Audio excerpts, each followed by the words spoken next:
Kristu. Oh, haleluya. Bandla lamazibulo. Ngisemhlanganweni omuhle namhlanje. Emhlanganweni wabantu abasha. Ngibona nabanye abaneminyaka engangeminyaka engasindiswa ngayo. Khona umngane ngimbone lapha ngasendlini ezincane ekseni. Yamxhawula mfushanyana mncanyana. Ngajabula ukuthi ngisemhlanganweni wabantu abangaka. Ngiyafakaza phela ukuthi uJesu lo oqiniswa ngaye uhlangane nempilo yami ngo-1965.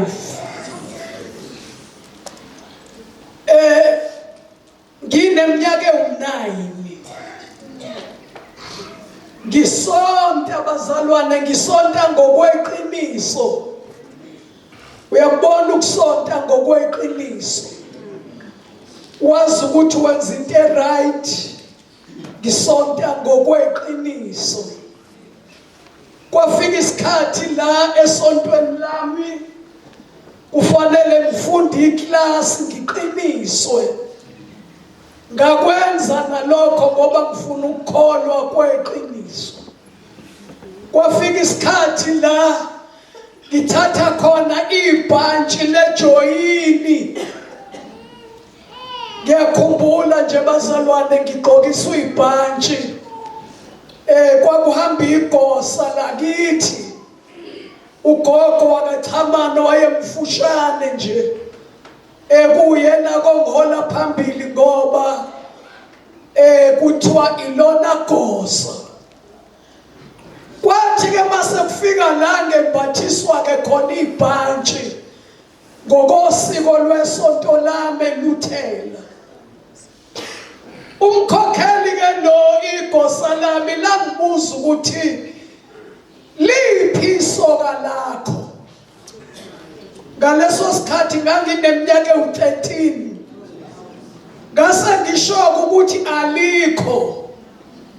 Lase lithi igosa lami uma ke selikhona ubongitshela. Ngiyachaza phela ukuthi mina ngumuntu wesonto. Wafika ke uJesu bazalwane.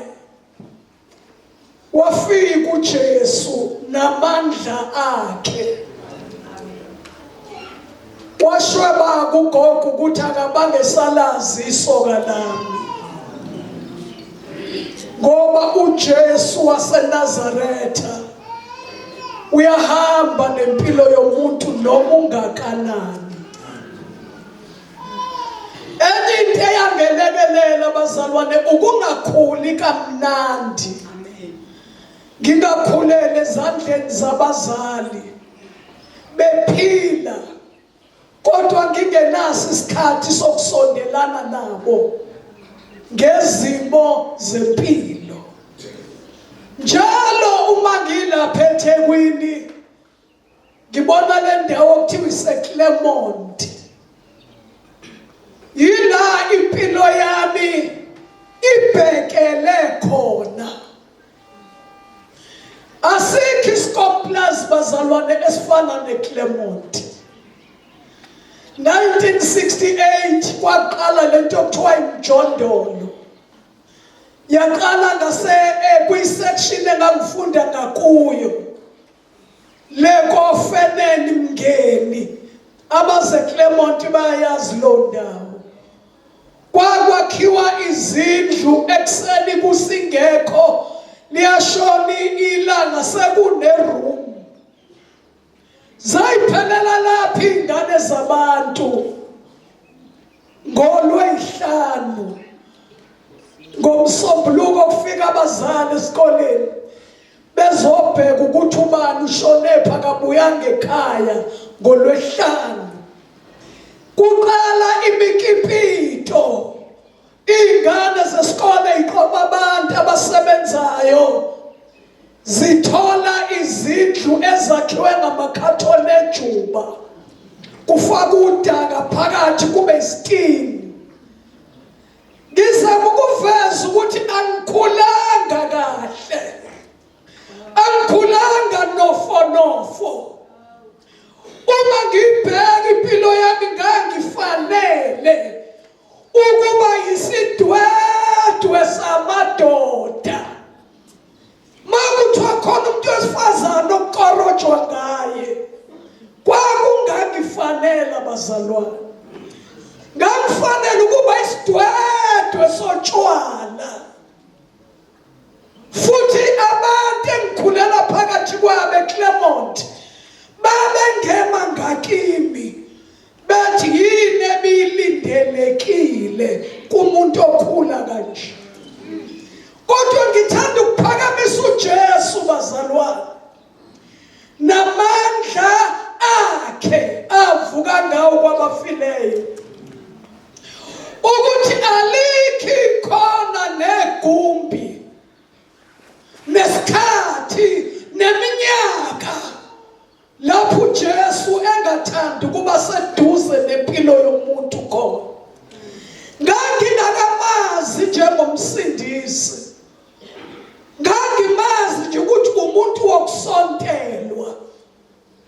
Indaba yehlukaniseke kahle ngo-1974 December, kusho ukuthi leminyaka from 1965 kuya ku-1974 ngibe umsindiswa, kodwa ongenabo ubudlelwane nomoya oyingcwele. Ngiyayazi impilo yokusindiswa, ufakaze ujoyini ivesi, uvathi isivatho, la-ke ensindisweni azivathwa ivatho. Kodwa ngiyalwazi usizi lokuba yikholwa elingahlangene nomoya oyingcwele. Ukholwe uzabalaza. Kwakuthi mangishelwa abafana ngifike ngebhantshi lesonto, ngithi awubonini ukuthi ngivathile. Ivatho zami zazinesipeletu, bayazi abasaluthela isipeletu esiwuround esinesiphambano. Kwakuthi mangesikoleni ngisifasele ngaphakathi evestini, mangishelwa umfana ngiqaqa ikinopho, ngifuna abone isipeletu esinesiphambano. Ngisho ukuthi ngisuka kude nokuzama ukukholwa. Kodwa ngithanda ukudumisa uJesu ngisafakaza ukuthi ngo-1974 December ngahlangana namandla kaNkulunkulu, ngahlangana nomoya oyingcwele.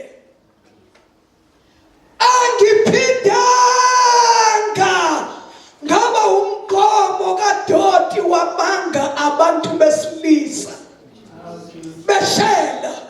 Angithi vele ukwashela amanga, angithi ukwashela amanga.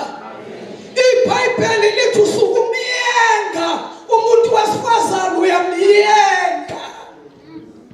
Ayikho intombi eshelwa ngeqiniso.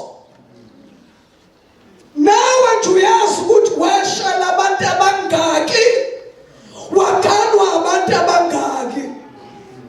Ixoxa labasebaganwa, washela 80, waganwa umuntu oyedwa. Yonke into washelwa, noma bakuvimbezela ngasemfuleni, bakuvimbezelela amanga, uyayengwa.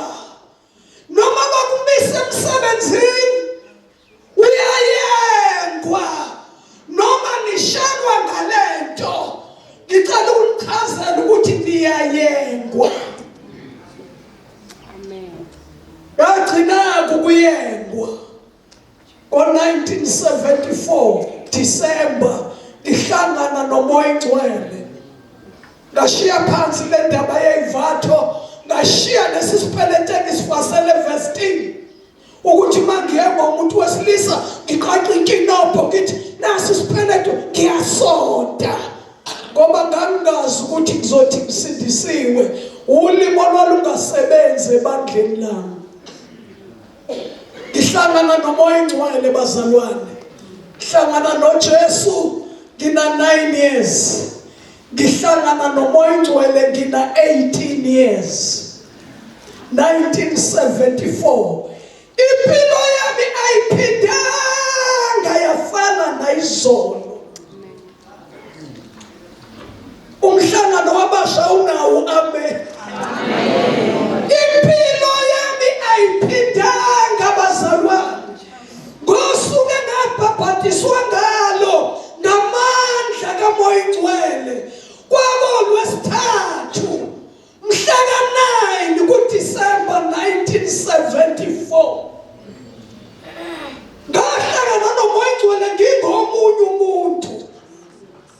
Ngaphaphama kuleso siwambe nginomuntu enginguye. Umhlaba waphupha. Izinto ezayikade zamagugu kimi zaphupha. Indlela engangithanda ukuhamba ngayo istep sami saphupha. Ukuyiqhenya nokuzazi kwami kwaphupha. Ngicela ukuchaza ukuthi umhlaba engiphila kuwo waba umhlaba omusha kuze kube yinamhlanje. Haleluya. Bazalwane, uma nizohamba nenkosi, ake ngithi lamazwi ngiwakhulunyiswa ubuhlungu bokuthi njalo ngonyaka makuyi-youth conference almost ubona ubuso busha. Laba babekade bekhona beqinisa befakazi abasekho. Mawuthi uyalandela, hayi usazala, usazalisa, wabuye wabhema, usayiphara. Hawu, kwenzekani? Wathi angathola nje umsebenzi, wathi zidedelwe namankonyane. Ngoba isibusiso bantu abasha siyakuthatha siyokufaka phakathi esihogweni isibusiso. Baningi abantu abasha bakholwa kahle uma besastrugglisha empilweni, bencengile umusa kaNkulunkulu ukuthi uma ngingashiwa nguwe ngiyoshabalala njengamanzi achithiwe. Kodwa ake athole umsebenzi, abamba imali la, ananayibambe nje afulathele izulu, athi ngicengeni kuwe Jesu sengiya-afforda. Yilapho-ke kuvela khona into esenhliziyweni yomuntu ukuthi kade uyifaki nje iy'nwele zomufi ubuswela imali yokuyithenga. Kodwa umthetho wakho wena uyikholwa nje lisindisiwe elithi mhla ngaba nemali. Kanti uye kukokwenza inzipho nje ingoba ungasebenzi, waqashwa. Sasibona imhwebesha nje enento eyicwebezelayo, sithi nje sasihawu uthavu uphanda amangcwaba ebusuku silele, kwase kuba nemhwebesha nje. Hawu, uwe losufa kudaka lweyifebe, hayi ukuthi isikhumba sami si-oyili. Lesikhathi usahlupheka, usacenga umusa kaNkulunkulu, ubungasho ukuthi si-oyili. Ukhiye bantu abasha, ukuthatha lolu hambo, luthathe ney'mpawu zalo ey'ntathu. U1 John 5 ngale ngasesambulweni uthi bathathwa abantu abadinga bame nawe mawuthatha lolu hambo. Igazi likaJesu, amanzi amaningi, umoya oyingcwele. Makugejeke kulezi zinto vele ngeke ufike la siya khona. Amen. Khona nosozela. Khona ozela. Hallelujah. Uyazi mawuzalelwe ebandleni lensindiso usuke uneshwa. Cha usuke unebhadi. Ubhekele nje insindisweni. Wahamba uSunday school wakhona. Walalela abafakazayo bakhona. Wabukuma wakho ovuthayo nobaba wakho ovuthayo. Akufiki la uqondana khona uqondanisa indaba yakho noJesu. Iyoke lento kuthiwa izingane zamakholwa zikufuna ukukholwa. Izingane ziyakufuna ukukholwa. Kodwa azikaze zihlebuke zidatshulwe yizwi zibone izono zazo. Kusho ukuthi uphawu lwegazi alukaze lusebenze empilweni yomuntu ozalelwe ensindisweni. Ngoba uvela iphusha nje lento abona ukuthi ifana nayizolo. Hayi sizalelwe khona la, sikhulele khona la. Singabalapha thina. Wena musuqina nje ufika. Noma uzalwa ubani, noma uzalwa kuphi, kuthandazela ukuthi ungakaphumi emzimbeni. Uhlangane noJesu ngendlela eright. Kajulwa yizwi. Bona izono zakho zibone. Zibone. Ngiyakhumbula usuku mhla kushunyelwa incwadi kaJeremiah elithi inhliziyo yimpi, inhliziyo iyakhohlisa, ubani ongayazi na? Izono zami zamadoda amaningi engangiwaqoma ngiwashintsha enhliziyweni, kodwa abantu bazi ukuthi anginasoka. Zadlala njengekhasethi kababa uMphungoze. Zadlala zathi ngahayiza njengentombi enespoliyane. Ngangibahayiziswa lutho, ngangihayiziswa ukuthi kanti ngimubi kanje. Izwi likaNkulunkulu lenza ukuthi ngilamukele linguKristu. Lasalehla laba inyama lazokwakha phakathi kwami. Ngafa maqondana nani bantu abasha? Maqondana nesono. Kwathina ngothatha uphawu lwesibili ukuze ngihambe kule ndlela. Lo mzimba ofile maqondana nesono kwadinga uyongcwatshwa. Uma ngongena emanzini ngangingayi ukuhlanza insila, kodwa inkosi yenza ngiqonde ukuthi njengoba ngiyobhabhadiswa ngiyongcwatshwa, kungcwatshwa umuntu ofile maqondana nesono. Mangiphume emanzini umoya oyingcwele wehlela phezu kwempilo yami. Hallelujah. Hallelujah. Lezi mpawu ey'ntathu unga-underline eBhayibhelini lakho uyi-check ukuthi mina ngime kanjani, ngoba izona impawu ey'fakazayo ukuthi wena ungumntwana kaNkulunkulu. Akudingi kube khona olugejayo, akudingi kube khona olugejayo.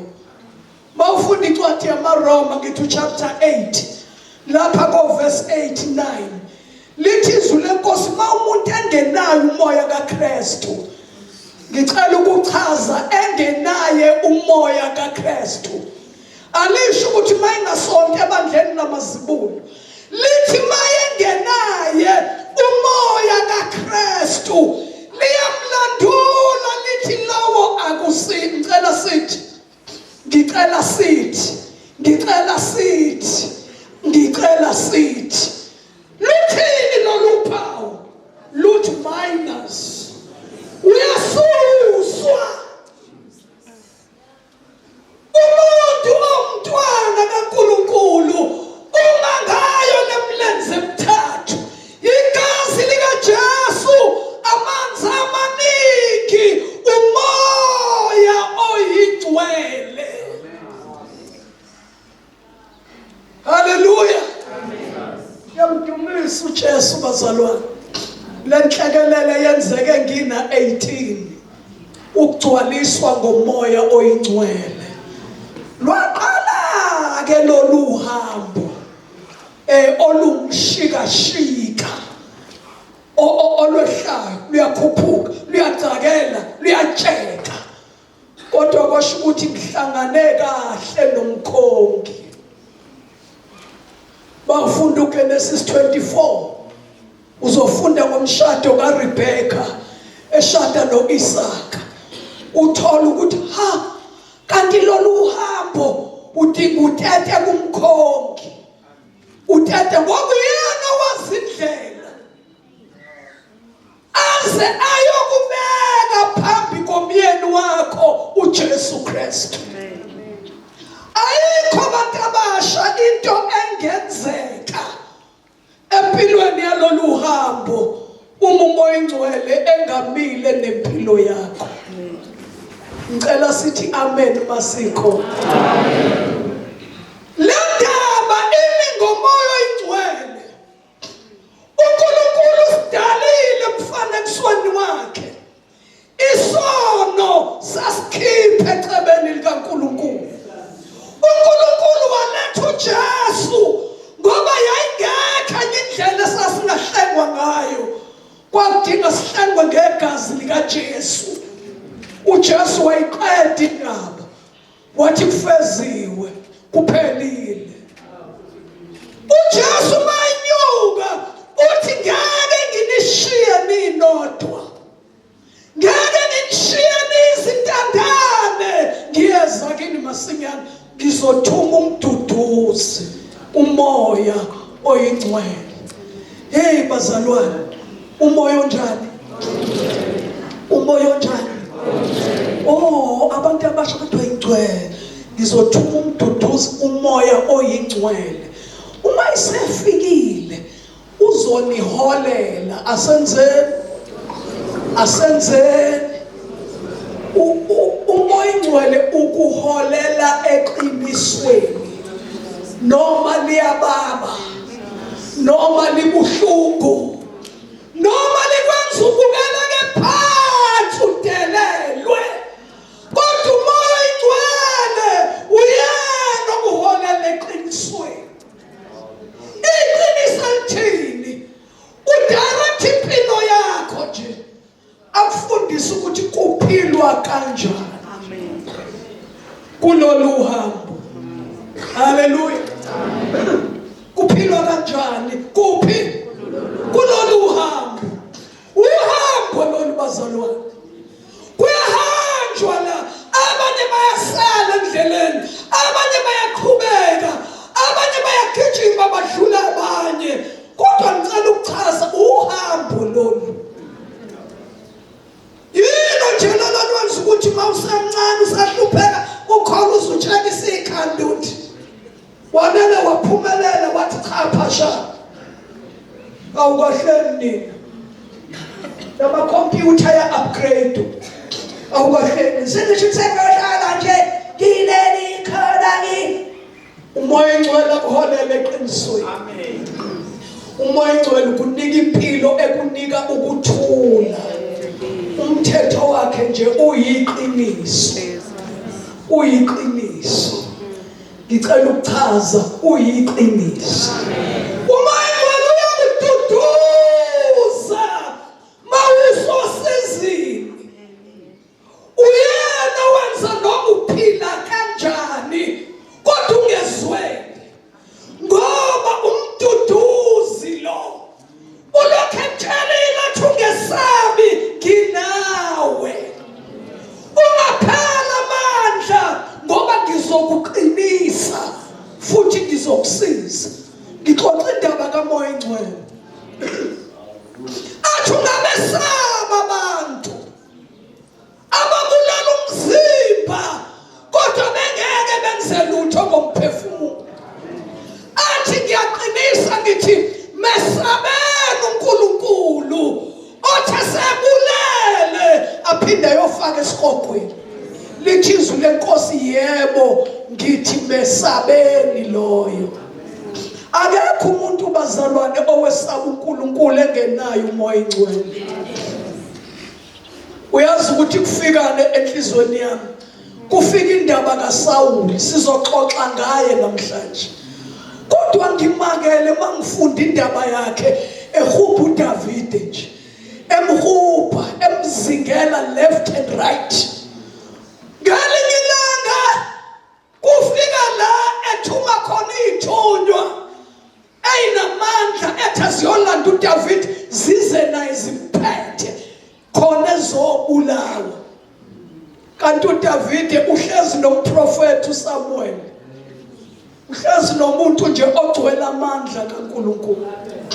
Sathi mayifika ithunywa lithi iBhayibheli umoya kaJehova wehlela phezu kwazo zaprofetha. Hayi ukuthi ziprofetha uwangala, nazo ziqhutshwa umoya owehlele phezu kwazo. Kodwa akushintshi ukuthi zizithunywa zokufa. uSawuli wathuma ezinye, nazo zafika zaprofetha. Kuthiwa zizothatha lo Davide ozingelwayo khona ezobulawa. Wathuma ithunywa zesithathu. Lithi iBhayibheli nazo zathi bayifika zafica ibutho labaprofeti, nazo umoya kaJehova wehlela phezu kwazo zaprofetha. Ekugcineni uSawuli wasukuma yena mathupha. Wathi mayifike kuze ukuthi bangaphi, wathi wabangapha bayaprofetha. Mayisefika noSawuli, uSawuli ufuna nje impilo kaDavide, uyifuna ingekho nje emhlabeni phela. Kodwa mayifika umoya kaJehova wehlela phezu kwakhe, uSawuli waprofetha. Ukhona yini? Waprofetha naye washokhara mashanda. Kuthiwa ke yena njengoba wayenobubi obunje, yena waprofetha waze wakhumula ingubo ayigqokile. Wakhumula ingubo ayigqokile. Ulokho nje wakhumula. Waze wasala nqunu. Ihlazo lobuze bakhe laziwa yizwe. Waprofetha nqunu eyihlazo. Waze walala ubusuku bonke nqunu eprofetha. Uyazi mangifika kule ndatshana ngithi hawu, hayibo, hey, kwavuka into ethi nina nishadwayo ungathathi ngokuthi uyavutha. Ungathathi ngani? Usho lapho avuthayo. Ngisayothandaza uvala ihlelo lodwa uthi ngibonwa yini. Lo prophet angaqedi. Mtshalani ukuthi itha inkosi yikho. Kanti kuprofetha umuntu egcineni ihlazo lakhe lizohlala obani.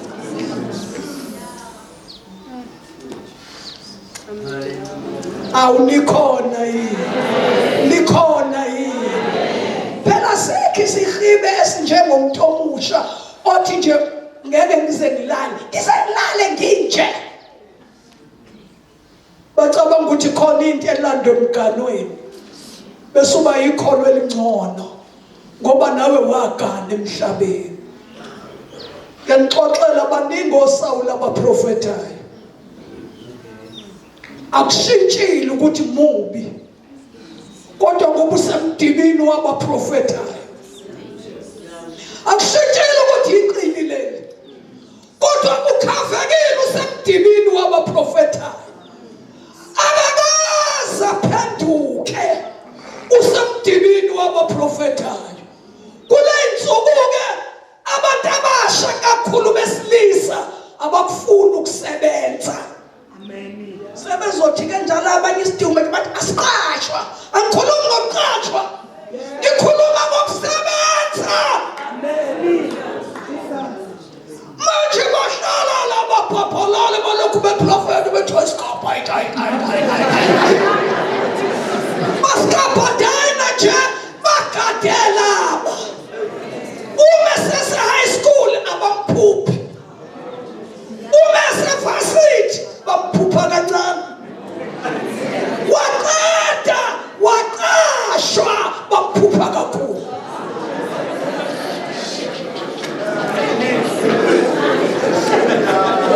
Lensizwa zalesikhathi kuthiwa igama lazo ziyinceku. Yes or no?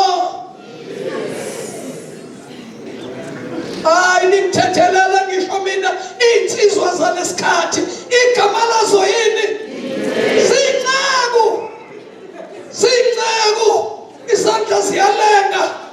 What a mighty God we serve. What a mighty God.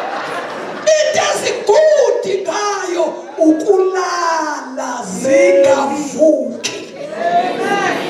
Imizimba yabo iyathanda ukunamathela embhedeni. Babevuka lapho bafuna into eswini. Abaqali ngamanzi. Qala ngento eswini. Baqala ngento eswini. Kufaka zomama lapha basuka esithandazi. Uthi omunye ugogo nginey'nsizwa eziku-8 amadoda awaganiwe. Angithi phela uma uzogana udinga usebenze, udinga ulobole. Ziyazalisa, ziletha abazukulu, azisebenzi zonke. Zonke zidla isithupha sikagogo, zidla isithupha. Asitheni? Hayi, mina xoxa ngey'nsizwa zidla isithupha. Wacela umncane, wacela usafunda, wacela usukhulile, usuhlaba uma wakho ngentshebe, uyamhlaba ngamadevu ufuna incebe. Momo ngathi ungabuyi ngalesikhathi ubohle wena ufuna icece.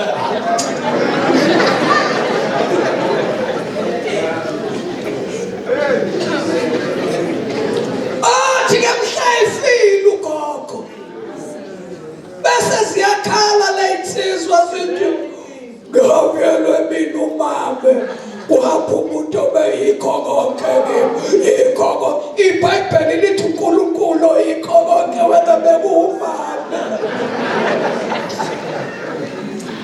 Akengiyeke ukukukhulumisa kuhamba umuntu obeyikho konke kukho konke. Uhambile awukacabangi nokuthatha isipeyidi utshala isipinashi. Awukacabangi nokufuya iy'nkukhu nje ey'mbili zamaqanda ngixoxa ngey'mbili angisasho ey'ningi. Ukuthi uthola amaqanda awu-2 ngosuku awu-2 uvuka uwaqoqa uyeke ukulala uvuka uwaqoqa ashoni sonke uyeke ukulala uvuka uwaqoqa uyeke ukulala uvuka uwaqoqa.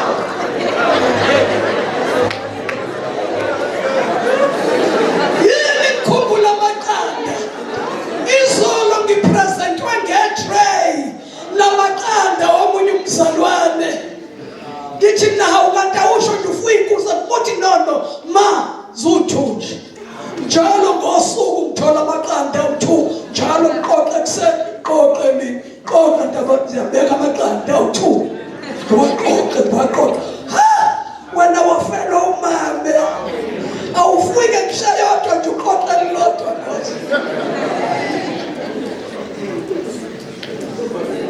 Sengiphoxile. Izwi lenkosi lithi lesi sizukulwane isizukulwane esiphambeleyo. Sethanda ukushumayela sibe yinceku. Sekhona ney'ncebukazi. Yasithela. Ney'ncebukazi yikhona. Abantu abacabanga ukuthi i-shortcut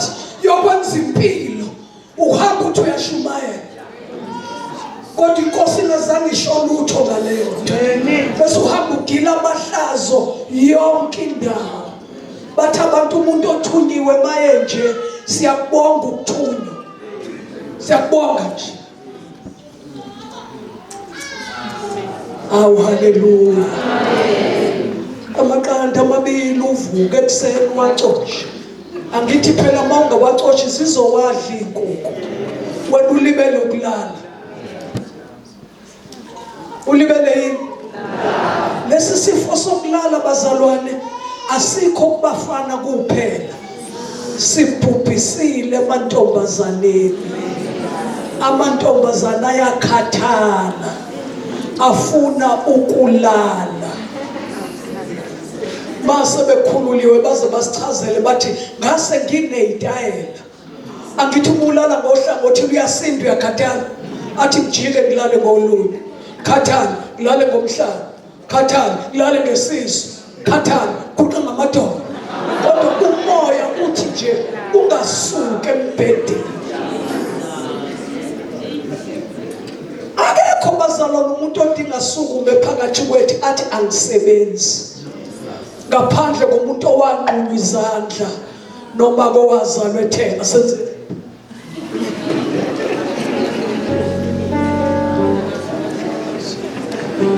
phela kuyenzeka lokho khona neziphiwo zenkosi ezizalwa singenazi inyawo.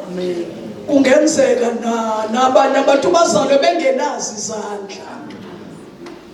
Isikhathi esibhekene naso kuvalwa izimayini, kuvalwa amafemu, kuvalwa amaposi, into esakhuli khona, kuvalwa yonke into ekhiqizayo. Kusho ukuthi lalela wena ngeke uphinde uqashwe, uzoziqasha wena.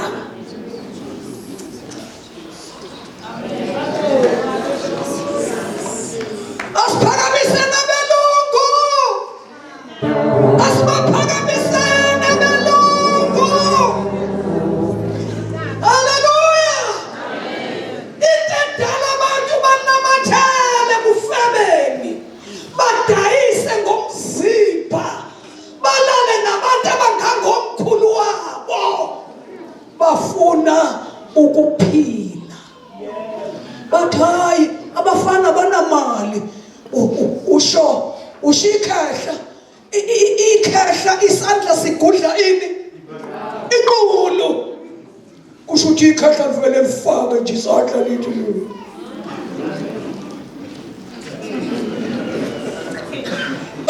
ufilapha ngeke uhlukana nokufeba. Nabafana bayajola nogogo manje. Ayasithandi ameni. Umfana benentombi angeke ayikhombe athi khona la. Ngeke ayikhombe. Awubekwa yini la? Usukudinga amaqondo kunentombi yami la. Kanti usho umuntu ongangogogo wakhe. Ufunani mfana kumakhulu wakho? Hayi amantombazane anamali. Ngoba phela isiso asikweleto. Ake kuthi kulomhlangano uJesu akuhambele nawe. Kube khona isitendo sithathayo ngempilo yakho. Ayiqaqeke izandla bazalwane. Awuqaqeke umqondo. Thina la ibandleni sibusisekile. Sinobaba noma abadala. Abanye baphilile ngezandla. Abanye bakufundele. Awusondele kubo. Ubiza ukuthi manginje ngiyenzani.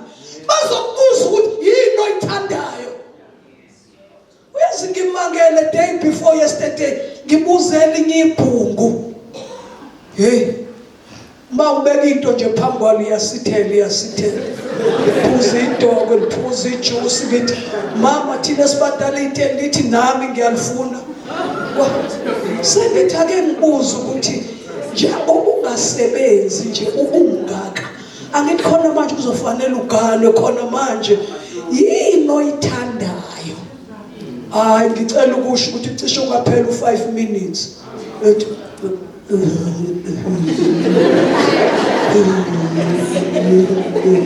ngabuye ngezwa kancane ngathi ugogo, angazi nokuthanda ugogo, angazi. Sengithi-ke ake ngibuze umama wakhe, umama wakhe yini ayithandayo.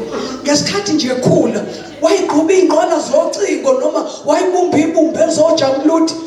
Uma wakhe wathula ngaze ngathi yeka, kusho ukuthi akazi nonini ukuthi umntanakhe uthandani. Igama lakhe isidudla nje. Yini igama lakhe isidudla nje, isidudla nje. Engathi sinababiza kanjalo bonke laba bangafuni ukwenza lutho, sithi nasi isidudla. Yonke le ndaba esiyixoxayo, mawusuthatha lolu hambo udinga umoya oyingcwele, uyena okufundisayo, uyena okutshela ukuthi umKristu akalali kanje, vuka. Ngeke uvuke umoya oyingcwele engekho, ngeke uyoqala ebathroom njalo uma umoya kaNkulunkulu engekho uqala ekitchen. Kuze kuthi ugeza noma izandla nje uyoxupha bantu uphatha isinkwa, ngoba lo moya ufuna ukugcwalisisa bese uyolala futhi. Igama lakho kuthiwa yini? Incebo. Elalo mhlangano ka206 isidudla, isidudla nje. Uyazi into elingana kusuka ekhanda naseyinyaweni kuyafana nje ngaleli tafula, isidudla nje. Ngicela ukuzwa ubuhlungu bokuthola iplate ongalazi ukuthi livele kuphi. Ngicela ukubona abathi ngike ngiyizwe leyo pain. Sonke nje abafana namantombazane, uthole iplate ekseni, iplate emini, iplate ntambama. Ubani owake wayizwa pain yokuthi ngike ngizwe nje umzwangethu ukuthi kazi livelaphi? Awuphakamise phela sibona, ngaphandle mawuyisidudla nje. Haleluya! Incwadi kaTimotheo ithi mawusukhulisiwe obuyisela kubazali, buyisela. It's your turn ukuthi ubuyisele kubazali. Musuzuyofa abazali bengakaze basho ukuthi inkosi ikwenze njani, ikubusise. Ngoba basebelele uzongaphela mountain rise. Amangcwaba sebugukundlovu lawo, uhamba uliphenya selahamba nezikhukhula, uthi babethele ngapha, uyozuthandaze nakwelinye ongalazi. Mame ngithi mame, wakhethwa yithuba. Asivumeke ukuthi awuqashiwe, bangeyidla imfino ekhiqizwe nguwe, bangezidla inkukhu ezikhuliswe nguwe. Hayi bembuza nje, ungezela kwababa uManyoni uthi baba ngicela ungifundise bakhavwa kanjani osofa. Akunika umqondo ngaphandle kokukhokha. Bonke abantu emhlabeni bayadinga ukukhavela osofa, kodwa khona idudla nje asithele. Yini oyithandayo? Ugogo. Haleluya. Wake wayizwa ipain yokuvela uthola into kuthiwe nayo ijakhethi kuyabanda eMaritzburg, ungazi ukuthi iphumephi. Awusho nokuthi ngiyabonga ukuthi phela khona abantu abangalikhiphi igama lokuthi ngiyabonga. Hayi masingacimeza ngabakhomba. nje makuthiwa wathi ngiyabonga kube ngathi uzoqukula leli holo akuvumi athi ngiyabonga asishoni ngiyabonga. Uzoba ikholwa kanjani ungakwazi ukubonga? Abanye bahlulwa into encane nje ukuthi ngiyacela. Ake sithe awucelanga ngani?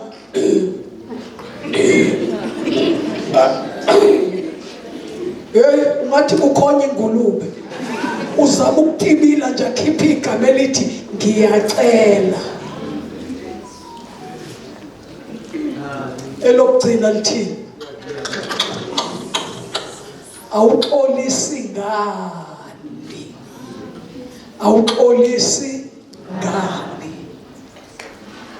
Kineyingane lapha ezisizayo ziyasebenza ngelinye ilanga ke zadudana zavele zashiya udaka nosemende kugcwele ibhala zashaya zachitha zafika ngomsombuluko ngigcwalela uJesu angithukutheli angithethi ayizabona ukuthi ibhemile kanti zibona uJesu nje ngalelo langa nje wayifana nokhozi zazigcine ubuso babunje ngobenkomo zafika Monday zafica ukhozi zathi zithi zafica iphubesi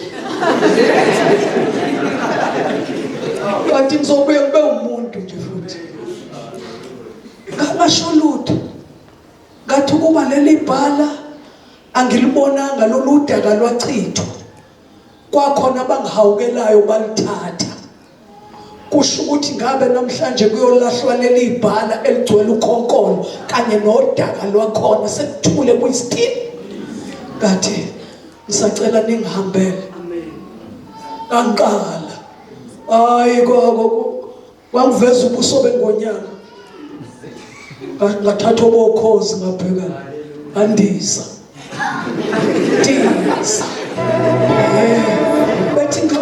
bethi ngizothi ayibonga hayi ngathatha lokho andisa cela ningihambele bahamba banenhlanhla lapha bathola ilunch egcwele iplate ongaboni ngale abangayithola emakhaya makuphela inyanga bahola hayi wasebuya omunye umfana wathi ayibongwe ma awusekumuntu ngathi ayibongwe mzukulu bathi ngizozendlala abantu awuzalwa abazalwane wazi ulimi lokuzendlala bahleka kancane ngizozendlala awu igama elikhulu kangaka livela kuyo nje ngishona ngaphakathi wathi angenzanga kahle wathi labe sahamba nabo babedudwa imina engangibahola phambili kodwa ngizocela intethelelo wathi ngiyazendlala hawu ngathi umuntu esezendlala wathi ngiyazendlala angazi noma wayiqonda ukuthi kusho ukuthini ukuzendlala noma wayisho ukuthi angihambe phezu kwakhe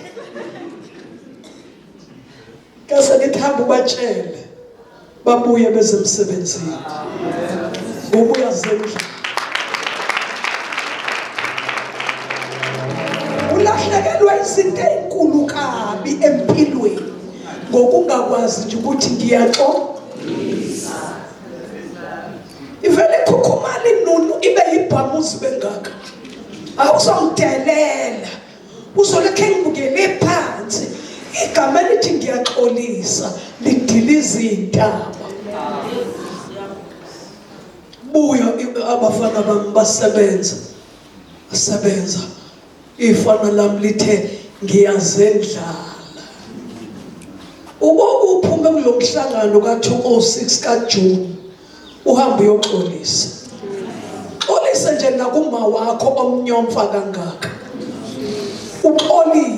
uxolise nangokuzalela ekhaya nje uxolise ingane ubuye ungayondli ibe umthwalo kagogo. Wena uyothenga amabhuluku akhe ebhukile, uyokwenza ikhanda, uyofaka inkophe noglue wakhona. Akuhambe nje ngiyaxolisa. Usuzwe negama elikhulu kangaka lomfana wami elithi ngenze njani?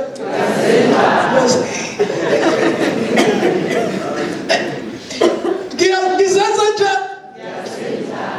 Kusho ukuthi hamba phezu kwami ngiyazendlala. Ngicela ukubona bathi ngingakwenza lokho. Amaqhoks wabekephi?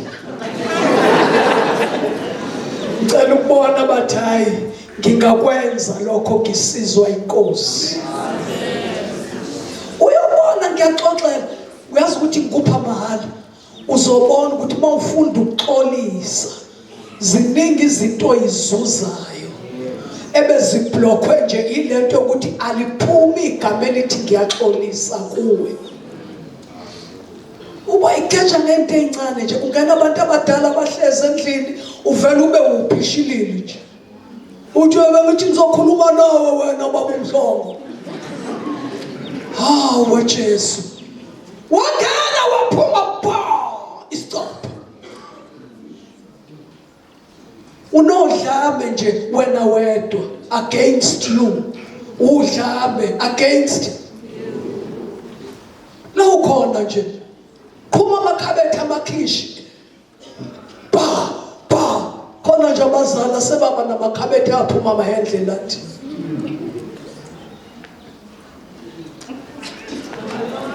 Unodlame against who?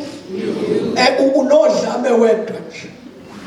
Goqoze ibhodwe isishingishane.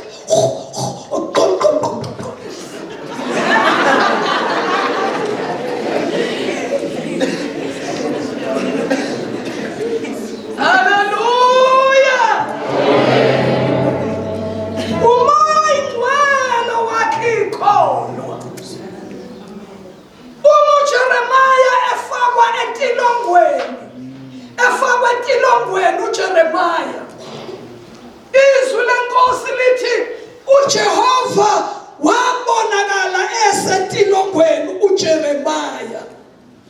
Bese lithi izwi likaNkulunkulu lafika kuye esentilongweni. Wathi Jeremiah, usho kanje uJehova okubumbayo. Kanti uJeremiah usentilongweni nje akabulalanga muntu. Uyabunjwa uNkulunkulu wakhe. Zonke izimo ongena kuzo uma uJesu engakuwe udlule esimeni ungcono kunaqala. Ngoba zonke izimo Isaiah 45 verse number 7 ngicela ufunda ngokusheshsha afunde. Isaiah 45 verse number 7 afunde ngokusheshsha afunde. Yimi engenza ukukhanya nengidala ubumnyama, ngenza ukuthula ngidala okubi, nginguJehova owenza konke lokho.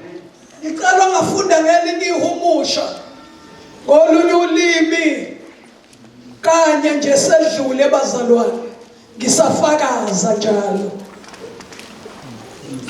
Ngenda ukukhanya ngidale ubumnyama, ngiletha lobuhle ngidale lobubi, mina simakade ngitenda tonke letinto. Mina simakade ngizenza zonke lezi zinto.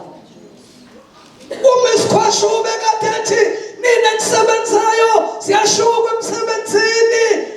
uJesu bazalwane odala ukukhanya.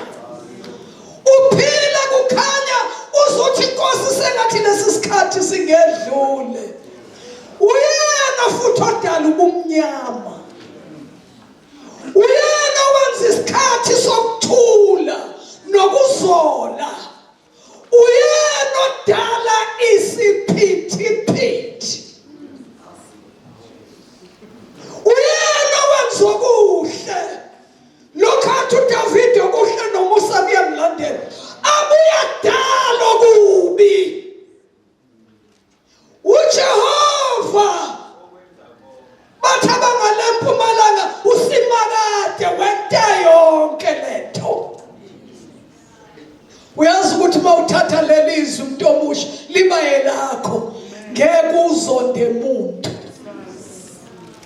ngicela ukuphinda bawungakazeli ngeke uzonde muntu ngoba uzoba ne-full understanding ukuthi uNkulunkulu ongifake kulesi simo ufuna ukungakha, ufuna ukungibumba, ufuna ukungisekela ngesandla sakhe sokunene samandla. Ukuthi usathane siyamiyeka manje ngoba kananina uJehova okwenzayo konke lokho. 66 verse number 12 ama-Psalms 66 verse number 12.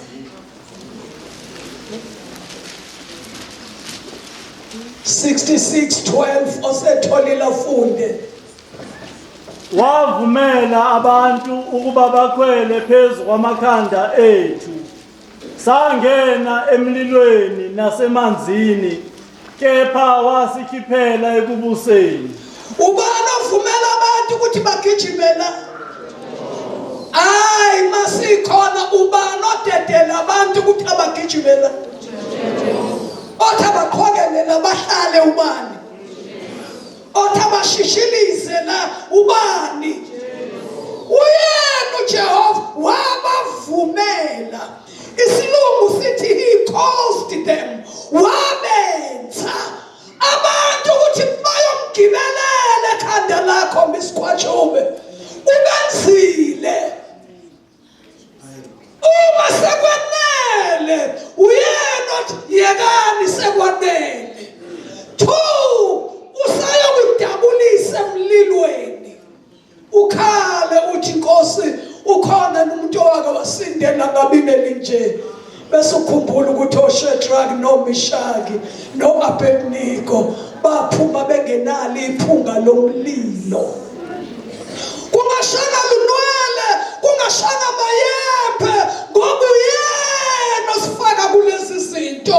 Uma simi ngakuye siyaphuma emlilweni singashanga. Okwesithathu uthi Nkosi kwanele kanti uJehova kubumbayo ayokufaka emanzini akhukhulayo. Inqakala ibheke phezulu, ikhanda libheke phansi, khanda libheke phezulu, inqakala ibheke phansi. Asenzeni ukuba kenzana ngaba kunje.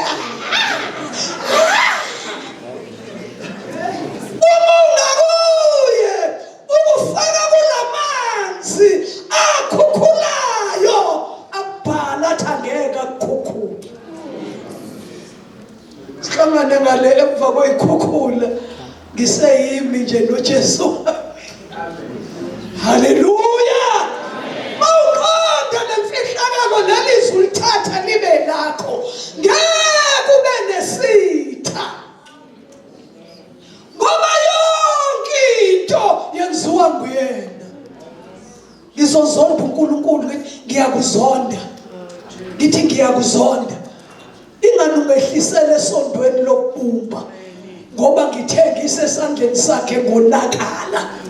Into ayifunayo ukuba angenze ngibe muhle emehlweni akhe, hayi emehlweni abantu. Ungabodida ukuthi abantu bathi you are wonderful. Hayi uNkulunkulu mayekuthanda ukubumba uzube muhle emehlweni akhe. Ube muhle emehlweni akhe. Athi uIsaya ngenza umhlane wami ube isitaradi sabadlulayo. Uyabona mawubunjwa uNkulunkulu ukwenza ufane nomgwaqo. Ngishingane ngisho uhlanya luhambe phezulu kwakho lisulele inyawo lutho. Ngoba izwi leNkosi lithi ngenza umhlane wami ube isitaradi sabadlulayo. Akaselekelele uJesu bazalwane. Haleluya. Sidrila izwi lapha uJohane 8 verse 29. Siqinisa indaba ethi izwi likaNkulunkulu linamandla mawulenza, mawulipractice ungesiyolizwayo nje bese liyashabalala. Abantu abanamandla ekukholweni bazalwane, abantu abalenzayo izwi. Abantu abalenzayo izwi. Konke lokhu ngeke ukwenze ngenyama. Ngeke ukwenze ngokuhlakanipha. Ngeke ukwenze ngemfundo onayo. Oh hallelujah.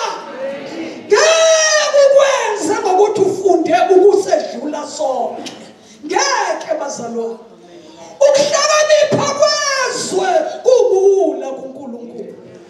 Abantu abathwala lento yokuthi ngifundile nina nizilima bayashayisa njalo baxabane noNkulunkulu.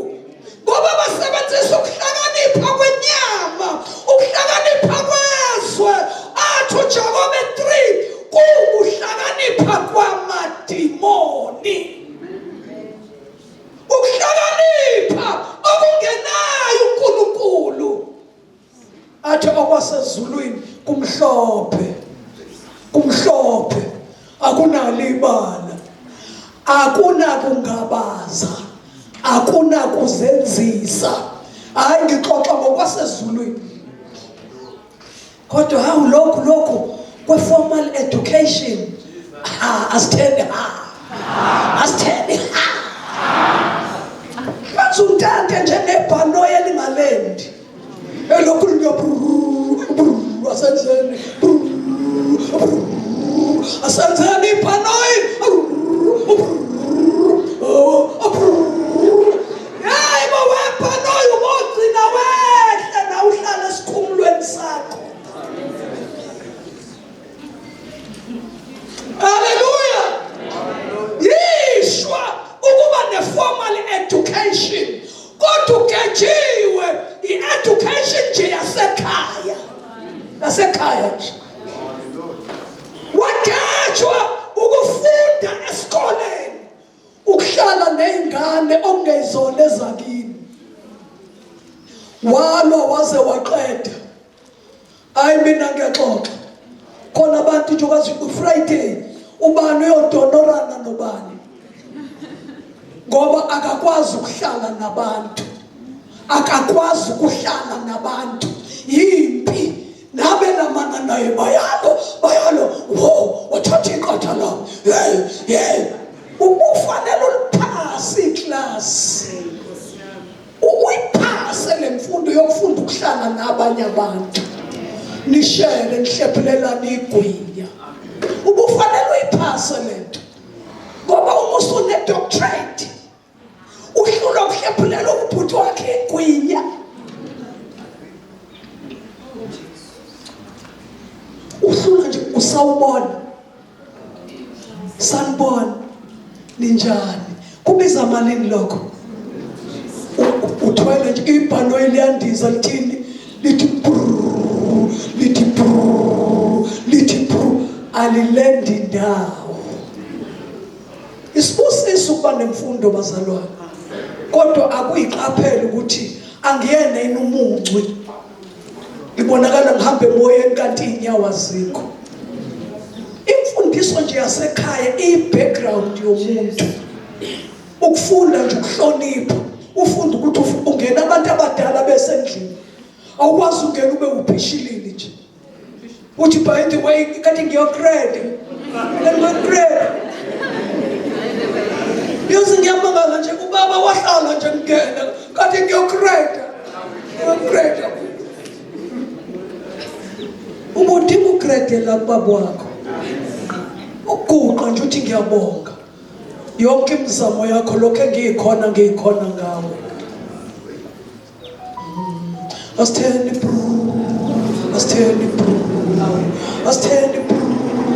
abanye bahluphekiswa ikhono lakho nje kuthiwa nginejazi nginakhamfeke kodwa ngiqasha ibhanoyi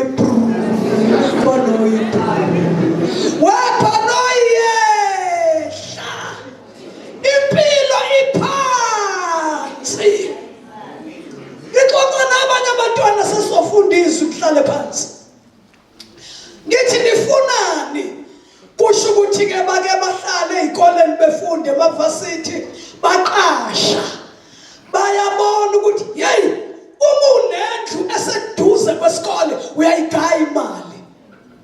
Hawu, nifuna ukwenzani? Sifuna ukuba nama-property. Nizokwenza njani? Siqashise.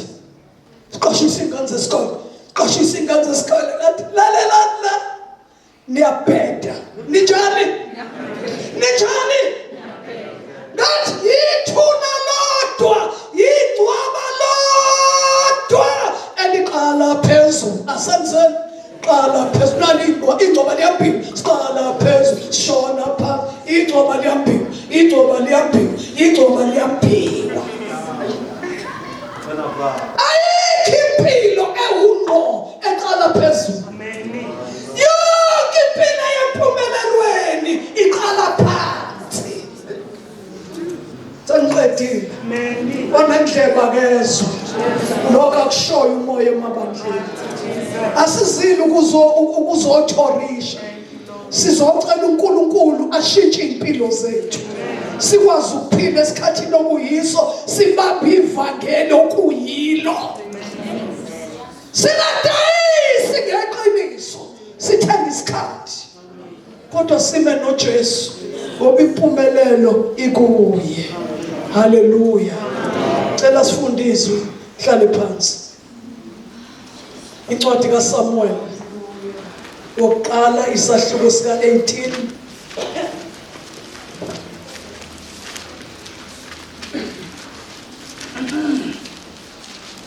What a mighty God we serve. What a mighty God we serve. The angels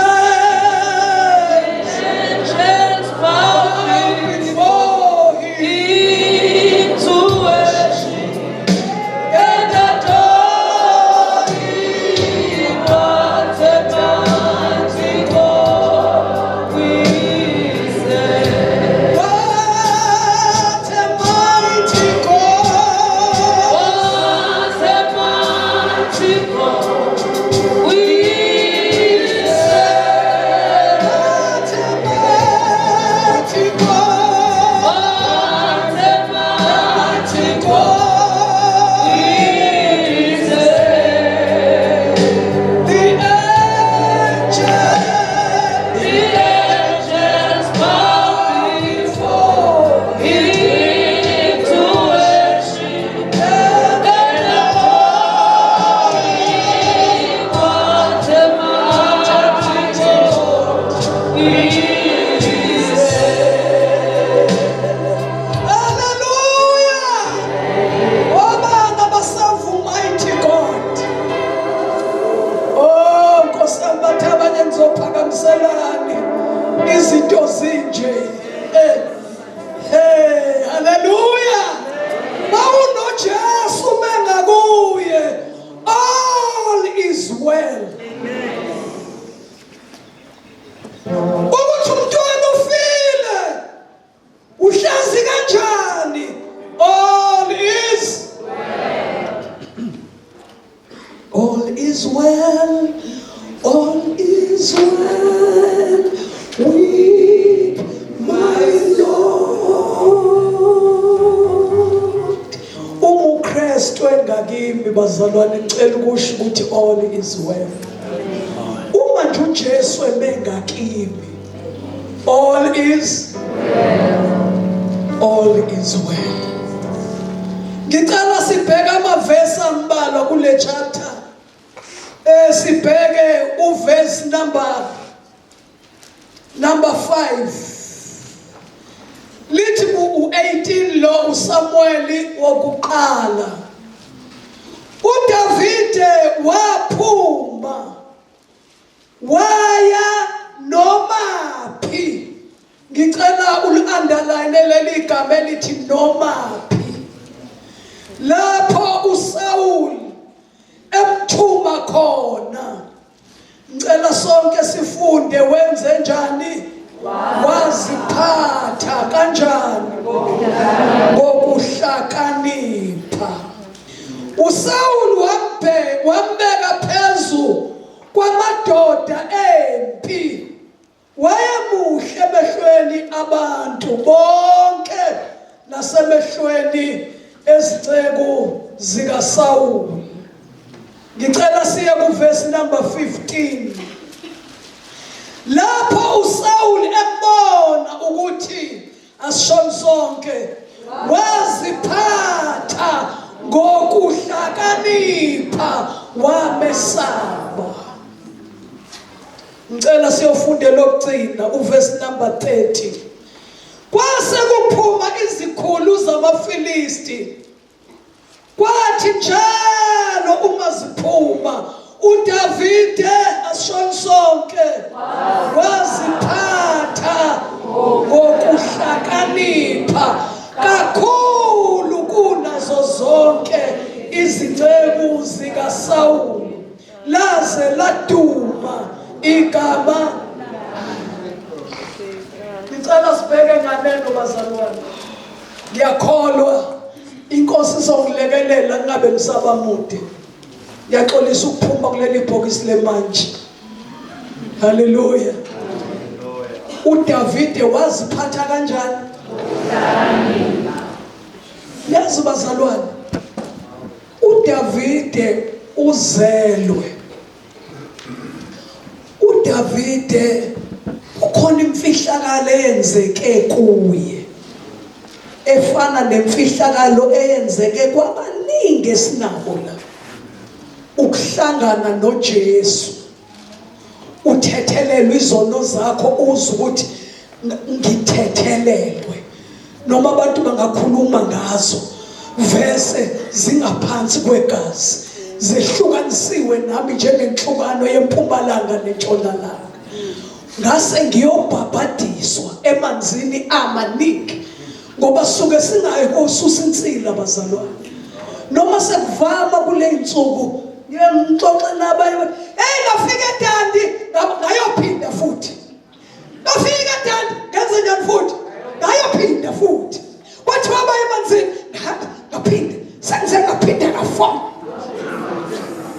Icilona likakhali kusho ukuthi uyobhabhadiswa koze kubeka 100.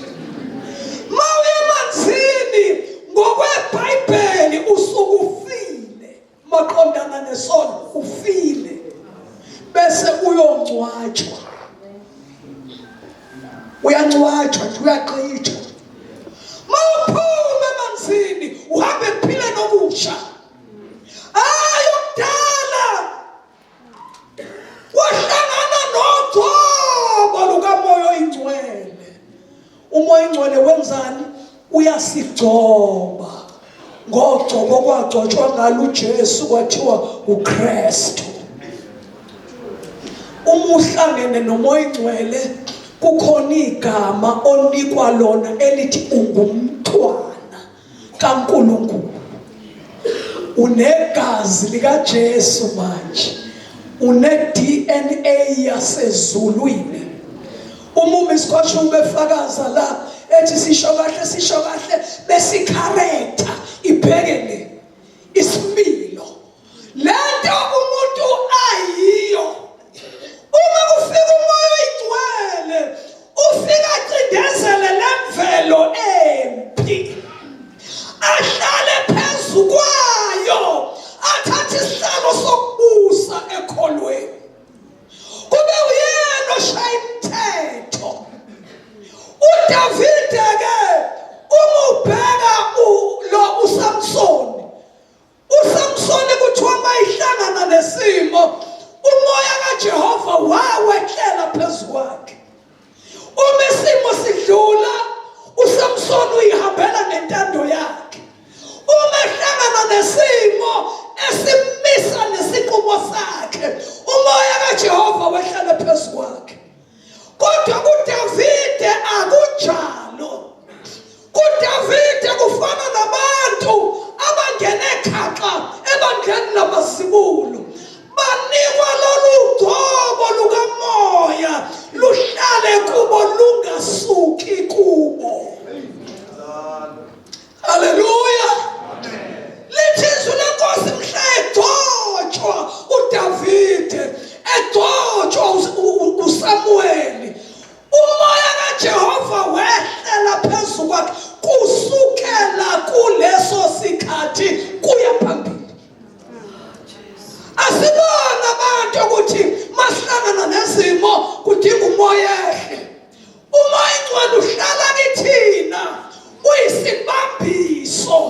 uyisibambiso i-engagement ring eshoyo ukuthi ngadate ethile ngiyashada. Mawubona le ringana nephuzwana yodwa kusho ukuthi ngumuntu womuntu. Umoya Oyingcwele uhamba nathi, uhlala kithi, uyasifundisa, uyaseluleka, uyasikhuza, uyasithethisa. Ngicela ukuzwa othi ngiyakwazi ukuthethisa umoya Oyingcwele, ngiyakwazi ukusolwa. Hayi, ungalali ebusuku, ungalali. Uthe nje uyakhuluma kwangena izwi lenyama, kwangena ukudelela. Uzogwetshwa nje incwadi kaJobe ethi noma emkhulu ngamandla uNkulunkulu kodwa akadeleli muntu. Esembuza nje ethi wena uthe umene mina lapha wadelela kangaka. Hayi, ngeke uphike ngoba mawutshela uMama Mahlalo uzothi uyamsukela. Umoya Oyingcwele uyathethisa, umoya Oyingcwele uyadisiplina, unaso isibhaxa. Ngicela ukubona bake basizwe umvimbo nje owodwa. Umoya Oyingcwele akathi mayibhaxula athi bhaxa, uyophinda bhaxa. Uswazi uphathi oyedwa sukelwanele, usukushayekile ngempela. Ngixoxa ngomoya Oyingcwele, ngixoxa ngomoya Oyingcwele. Namhlanje mqondo ukuthi umuntu ningangeni kulesi style esesifikile abazalwane. Uzwa abazalwane laba bangamesaba uNkulunkulu bethi ithini into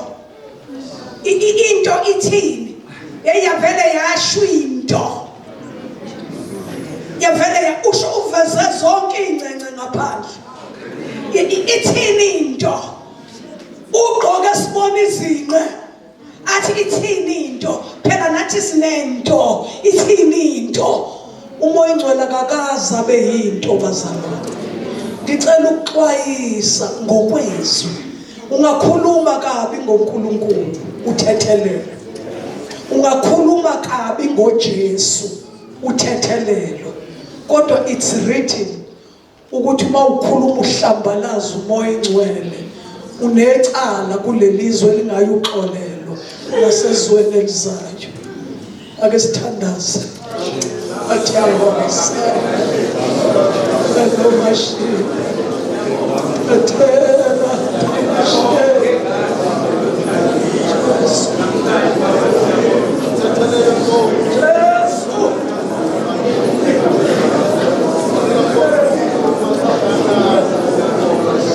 my Lord,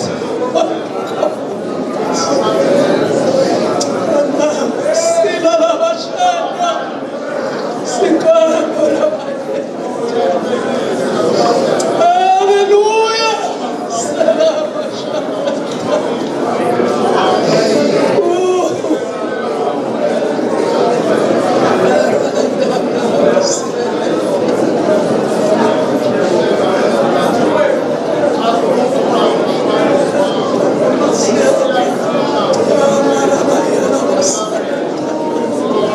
Hallelujah. Jesus.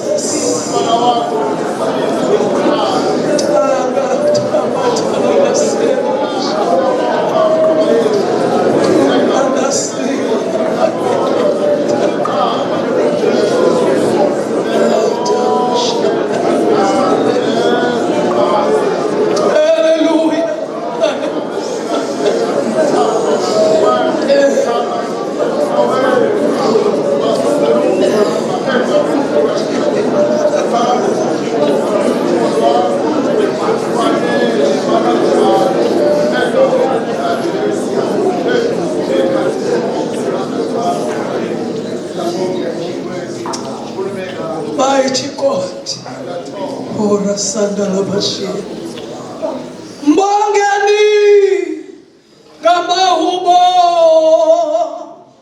Mbongeni, Gasi Kubu,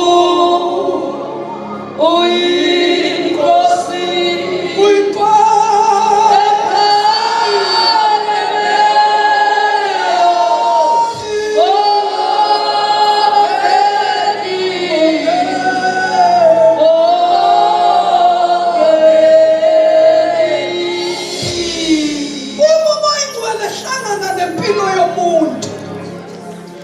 Uhlangana naye ukuthi sisuka la siya phambili. Ngingakhohlwa kancane indaba kaRebecca eyogana uIsaka. Kuhamba umkhongi eyomfuna emfuleni ethi intombazane eyofika kuqala la ngithi mangicela ungiphuzise ithi phuza ngizophuzisa namakamela akho. Kube yiyona oyimisela inkosi yami uIsaka. Leyo ndaba ikhuluma ngebandla nomoya oyingcwele. Abazali bentombi bathi uzohamba yini nale ndoda? Ithi intombazane ngizohamba. Sekusho abavangeli bethi uzohamba nale ndoda. Uyamvuma uJesu njengenkosi nomsindisi. Ngiyavuma uJesu inkosi yami nomsindisi wami. Bese kukhishwa amagugu. Intombazane buye emfuleni nje isifaka icice ekhaleni, isifaka ibhengela. Uthula abantu uyayibuza ukuthi awusisi ayisakhuluma into eyiningi. Intombazane ithi washo njalo kimi loyo muntu.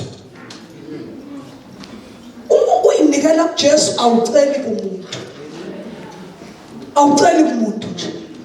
Ngizomama abashadile bethi ngabe ngiyamvuma uJesu manje ubaba usegoli akazi noma uyovuma kodwa maye phinga ejola akasho ukuthi ubaba usegoli. Uvele ayinikele kubeni neshade.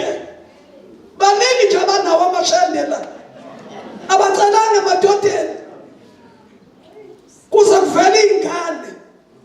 Kuthinga kuyobizwa izalukazi zifanisa amanga zithuzwane lo nolala ekhaya mfana nogogo. Ngoba izalukazi izama ukwakha. Ingane ibonakala kahle ukuthi eyandoda yalapha ngaphesheya. Ehlala izolungisa isivalo la ekhaya. Indoda iseGoli. Kodwa makudinga uqoma indoda yasezulwini uthi ubaba akekho. Hallelujah. Yasho njalo kimi leyo ndoda. Sekubonakala ngezinto ezisemzimbeni. Kwathiwa ilanda indoda. Yafike yakhuluma indaba. Abazali bathi intombi yahamba. Yathi intombazane ngiyahamba. Iyogana umuntu engakazi mbone. Ngicela ukubuza ukhona wakwabona uJesu. Hayi uphakamisa phela ususho lanti. Ngaze ngimbone ihwanqa likaMaria zazi lipicture izalukazi zithi ihwanqa linemhlathe emide. Zithi izalukazi ihwanqa likaMaria elinemhlathe emide uze ungikhumbule ungibeke ngasesangweni hwanqa likaMaria. uJesu akakazabe ihwanqa likaMaria. uNkulunkulu unguKristu umsindisi ungu-Emmanuel. Inkosi ehlala nabantu. uJesu unathi asenzeni ngomoya la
sesiyegcineni. Waya nomaphi uSawuli bazalwane isitha somKristu kuze kuyofika ethuneni. Uma nje usekulomzimba uSaul akayeke ukukuzingela, ayeke ukukuzingela, akayeke ukukufaka ezibeni. uSaul uthuma uDavide njengoba kuphindaphindwa lamazwi athi waya nomaphi umuntu omntwana kaNkulunkulu bazalwane onomoya oyingcwele uya nomaphi, uhlala nomaphi, uhlala noma inobani. Umuntu onomoya oyingcwele akashintshwa izimo. Ijongo kaSaul mayithuma uDavide uzwe amakhosikazi ngenkathi uDavide angithi phela wagcotshwa ngaleli yalanga. Umgcotshwa nje into ngekuyihlukanisa noDavide noGcobo. Umuntu loweqebo noma singamshaya left and right akaqedwa. Ngoba izwi lenkosi lisho njalo lithi nina amadodana kaJakobe aliqedwa. Yena angaqedwa amadodana kaJakobe. Zishaya zinethe left and right phansi. Kodwa ekugcineni umhlangu uyavuka. Ngicela sithi amen. Hayi thina sonke laba bayaziyo lento ekhulunywayo. Bathi kukhulunywa la ngidlule khona. uSaul waba yisitha sikaDavide kwaze kwaba sekufeni kwakhe. Angithi wagcina efile. Into yakhe phethe umona. Amakhosikazi asuka acula iqiniso. Athi uSaul ubulela inkulungwane zakhe. Kodwa uDavide ubulela inkulungwane zakhe eziyikhulu. Bazalwane kwavele kwazaleka inunu kuSaul. Futhi ngicela ukuchaza lo moya wehlela kuSaul lithi iBhayibheli wawuvela kuJehova. Awu Nkosi ukuthi amzingale umoya uvela kuJehova. Amzingale kuthiwa mawufika lo moya wabheva endlini. Kwase kuthiwa phuthuma Davide noGcobo lwakho ufika udlala ugadali uncike ngasodongeni udlala ugadali. The Lord is my shepherd. Dum dum da da da dum dum dum da da da da. Umoya ongcolile wehla.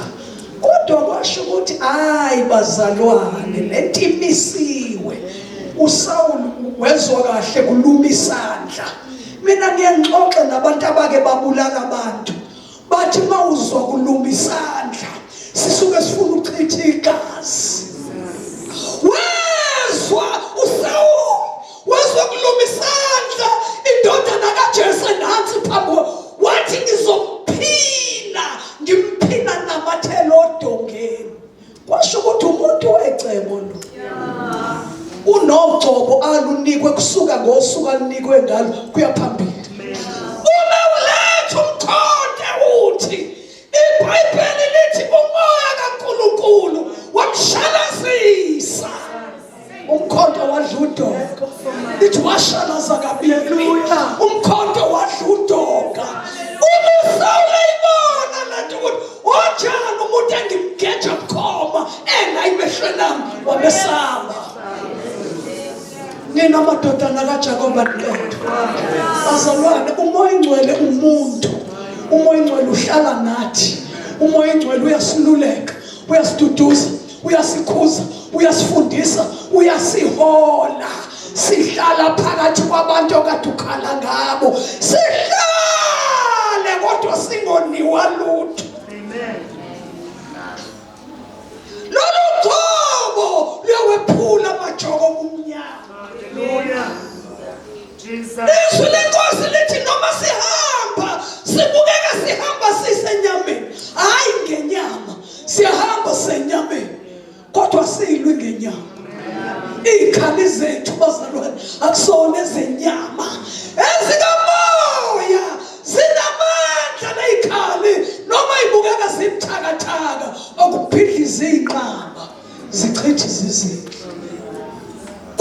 ngogcobo olufundisayo. Waya noma kanti uSawule akaqedi. Uma ebona ukuthi akamtholi lapho nje emthuma khona, umthumela ukuthi ngiyazi kuleya ndawo ngeke abuye ephila. Kodwa waya noma ikuphi. Sho njalo sesivala waziphatha ngokuhlakanipha. Zicheke mawuhlala nje emzini womuntu uhlala kanjani. Angithi ngiyathanda ukuba zingceko hambe ngingenise umuzi oqala engongena kuwo ngiyohlala kuwo ngize ngabe uhlale baze babuzana ukuthi uhamba nini. Inkinga le ufuna ama breakfast Kentucky akalidli iphalishi akavuki kusesekuseni usuke sadonsa imfihlakalo kanti akho mfihlakalo edonsa uthanda ukulala. Funeka ngingechitha isikhathi neBhayibheli. Siphathe ngokuhlakanipha. Amen. Noma ikuphi la uyakhona siphathe ngokuhlakanipha. Bazalwane, uSawule uthi ake ngimkansele ngentombazane yami. Uyazi ukuthi abantu besilisa bacushwa ngesifazane. Ngitshelele ukuthi ngifuna bengkhonyana wakwami. Uthi uDavide ngibe umkhonyana wenkosi kanjani ngimpofu nomndeni wakithi nje umndeni ongelutho. Uthi uDavide uSawule mayezwa leyo mpendulo ngitshelele ukuthi angifuni ilobolo nokumganisela kamganisela ukuthi abe umkhonyana wakwakhe. Ufuna indlela yokumsondeza ukuthi ngizomnika indodakazi ukuze ibe lugibe kuye.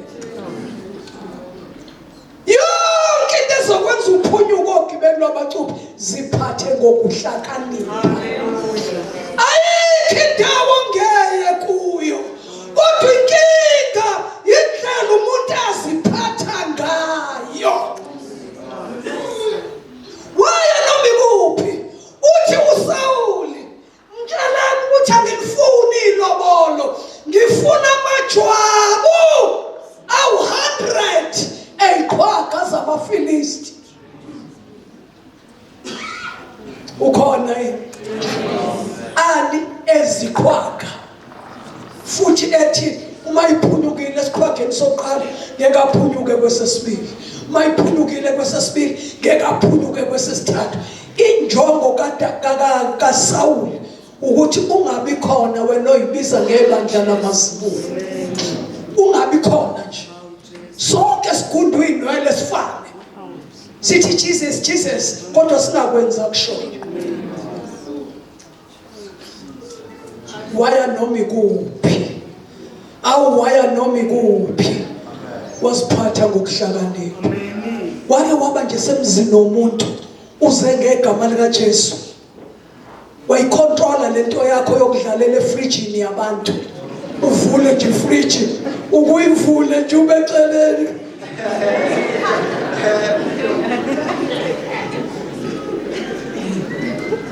Bese shila uma weka awe bantu ubani afuna ifriji engasayivali. Amen. Hallelujah. Hallelujah. Sengivalile amen.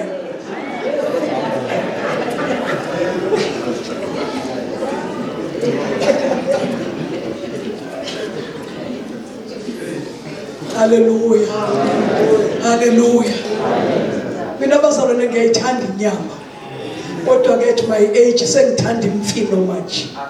Ngiyathanda ama fruits. Kodwa lonke uhambe ngiluhambile emzini yabantu kuze kube namhlanje. Angithathi into ngingayiphiwanga. Angenzi njengakithi. Amen. Kithi ngiyayixosha into ungayiphiwanga ikithi. Angithunywe umuntu. Hlala emakhaya kuthiwa ngipheka amabhodo amabili. Kuthiwa lomndeni elabantu. Kungekho abantu abafikile eligadi ihambi nje. Aphekwe imino amabili. Mase kuphakwa mina ngidinga ngiphake kwelabantu, umndeni uphake kwelasekhaya. Ayingihluphi lento, ngoba ngiyayitshela ukuthi ngelinye ilanga ngizobuye ngihambe kuleli khaya, ngidlule ngasekhaya, ngidle nami ebhodweni lomndeni. Umama fike nama-fruits ababeke ekamelweni, zilokhu ingena iy'ngane zakhona iphuma ihlafuna, iphuma ihluma ubhanana. Mase kuphelile, wena nkosazana uke walithola nje. Bese ngikhuluma amazwi amnandi ngithi akuyona into engiyikhonzile. Hayi angiyikhonzile. Idliwe inyama, idliwe. Hey babe nikelelwe ngesiqaphu ndawo basidweshule size siphele. Hawu bakithi sakuyinyama yokugcina le, wena nkosazana uke wayithola nje. Ngithi akuyona into engiyikhonzile. Hayi ngisho mina nenyama sibhodongo. Yonke into abafuna ukungahaka ngayo bangamtholi. Ngilale kugcina seyilele iy'ngane zakhona, ngivuka kuqala ngoba ngizoganela uJesu ezweni engize kulo. Nginamathela ngakuma, aqala ngiphakamisela ikhala, agcina ikhala selehlile. Kothi mhla ngihamba athi awish wonke amantombazane ashumayelayo ngaba njengofisa kuphi. Angithi uma uya ebranchini usukumenya umuntu omfundisi efuna uyomlekelela ngokushumayela ngokusebenza, inkosikazi yona yazi indoda yayo. Uyafika nje kuphakamisela ikhala ukuthi kuba bonke abantu abebenza iy'vuselele kuze beyofisa kuphi ngoba enjani. Ikuphakamisela ikhala, isondele kuyo njengekati licela ubisi. Ngicela ukubuza amanzi ophutha abangakanani, ngoba akufanele ngipheke uhoyi kanti la ekhaya kudliwa istiff pap. Akudingi ngenze istiff pap kanti la ekhaya kudliwa uphuthu lwamasi, kanti la ekhaya kudliwa lolo lwamakadangana ukuthi mase lipholile ngakushawula le phansi. Kudinga ngilokho ngicela ukubuza ma aze aneliseke enhlizweni ukuthi angizile endodeni yakhe, ngize emsebenzini kaNkulunkulu. Sengothi mase ngihamba, awish sengathi bonke ngabe bafana nawe. Waya nomaphi la unyathela khona, nyathela nalolu gcobo lwephula amajoko obumnyama, luyakhipha kuhlanganisiwe kuthiwa ngeke uphume. Haleluya. Ubani okwake kwathiwa kayolanda amajwabu eyiqhwaga ayikhulu? Wabuya nawo uDavide, wabuya nawo wathi nanka, wathi 1, wathi 2, wathi 10, wathi 30, wathi 50. Wawandlala lo Sawuli akazukuwapheka, akazukwenza ukhari. Injongo yakhe bekukuthi uzobulawa ziqhwaga, kodwa waziphatha ngokuhlakanipha. Siyathandaza manje. Haleluya. Sithandaze ngo1 John 5. Siyamthandazwe. Uyinkosi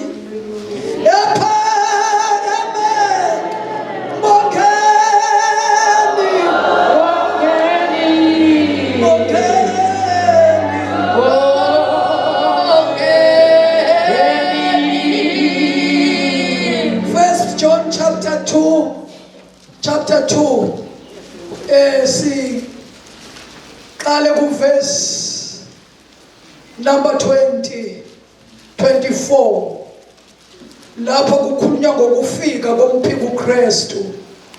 Lokhu enakuzwayo kwasekuqaleni makuhlale kini. Uma kuhlala kini enakuzwayo kwasekuqaleni, nani niyakuhlala kuyo indodana nakuye uyise. Yilesi isithembiso yena asithembisa sona, ukuphila okuphakade. Ngani lobela lokhu ngabo abanidukisayo? Nina ke ukugcoba enakwamukela kuye kuhlala kini. Kunjani bazalwane? Kuhlala kini, kuhlala kini. Anidingi ukuba nobani anifundise, kodwa lokhu kugcoba kwakhe okunifundisa khona ngakho konke kuyiqiniso, akusiwo amanga. Sengimela isikhathi eside ngikhulumile iqiniso elingenawo amanga. Nanje ngokuba kunifundisile, hlalani kuye. Emthandazweni wethu sesizoma ngeenyawo, ngicela wazi namhlanje ukuthi udinga uhlangane nomoya ingcwele. Umoya ingcwele uyamukelwa bazalwane, njengoba wamukela uJesu, njengoba ubeka phansi impilo yakho uyongcwatshwa emanzini amaningi. Umoya ingcwele uyamukela, uyisipho esitholakala ngokukholwa. Bese ke wenza into eyodwa, umuntu lo uma nje ethi gala kade empilweni yakho uqondana nawe, akufundise. Lolu gcobo luyafundisa, agcini ngokuphula amajoka nje ubumnyama, kodwa ngicela ukuchaza ukuthi luyafundisa. Akekho umuntu ohlakaniphe njengomuntu ohamba noNkulunkulu. Wenza izinto umuntu wenyama angeke azenze. Uphila impilo ongeke uyithole emhlabeni. Impilo ethenje phecelezi, okungelula uyichaze ngamazwi omuntu. Umahluko ilolu gcobo luyakufundisa ukuthi makuphakwa vese uyikhethela ukuyimela emuva. Bathi bedushana ngaze banyathelane. Bathi nje umoya ingcwele mana lapha ekugcineni uyokuthola nawe. Bathi becomplaina, bathi umphakela ithambo, uyitshela ukuthi inyama kade ngangidla ethanjeni ngizothola imvovo. Lodla iqatha akayitholanga. Ufunda ukuba nokuthula kuqala noqobo lwakho, sekuzophumela ke kubantu. Lolu gcobo ilona olunifundisayo. Yazi bazalwane, uma sonke singaphila ngemfundiso yogcobo lukamoya ingcwele, ngeke kube khona ukushayisana. Amen. Ngeke kube khona ukudelelana. Ngeke kube khona ukufiselana okubi. Ngeke kube khona umuntu oyishaya sengathi mkhulu kunomunye. Lolu gcobo lwephula amajoko obumnyama. Lolu gcobo luyafundisa. Lolu gcobo luyaduduza. Lolu gcobo luyamakha umuntu, lwakha isimilo. Kahle kahle umoya ingcwele into asuke ezoyitshala enyameni yomuntu, isimilo sikaKristu. Ngicela sime ngeenyawo. Lolu gcobo luyafundisa. Uma uzohamba noNkulunkulu, cela indlebe ebhotshosiwe, njengokusho kaIsaya athi cela indlebe yenceku. Jwayela ukuzwa iphimbo elikhuluma nawe, ngoba uyena lo muntu owazi lolu hambo, thina asilwazi bazalwane. Akekho nje la owazi ukuthi empilweni yakhe ntambama namhlanje kuzokwenzekani, kodwa umoya ingcwele uyazi. Uyazi, wazi kusasa, wazi uyazi. I surrender all.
gcobo olwephula amajongo obumnyama.